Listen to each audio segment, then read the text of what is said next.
what? You have vast experience in law enforcement, and you're a mom. Speak to us about this case and the issues that it presents.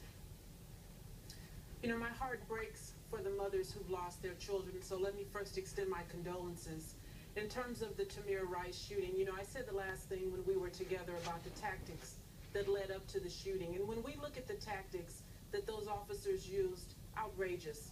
You have a radio call of a man with a gun, and you pull right up in front of that. Officers are not trained to do that. We're trained to park some distance away. We're trained to walk up, look, and listen as we approach the scene. And so the tactics, firstly, are a problem. And then we have this officer, Tim Lohman, given a second bite at the apple, if you will, to become a police officer in Cleveland when independents knew for sure that he had no business being in the profession of a police officer. And so I hold them equally responsible for allowing this officer, because he was given the gift of resignation, to go and get a job with another agency, and now we have a young child dead. Well, Sergeant Dorsey, you know, we understand that the police are now investigating the shooting. They'll be investigating it through February is what we're learning.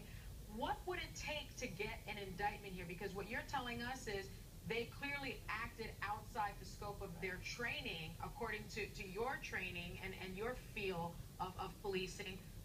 Do you think that what you saw on the video was a crime?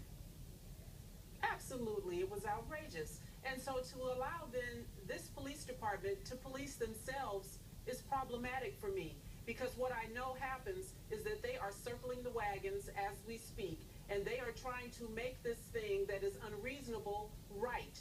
They are trying to craft and create a scenario that will justify the killing of this 12-year-old child. And so they will conduct their investigation, and they will find no fault because they want to protect the city from any financial liability, and then we'll have to hope and pray that a jury will indict. And on the heels of Mr. McCullough's activity with the grand jury in Ferguson, I'm not comforted.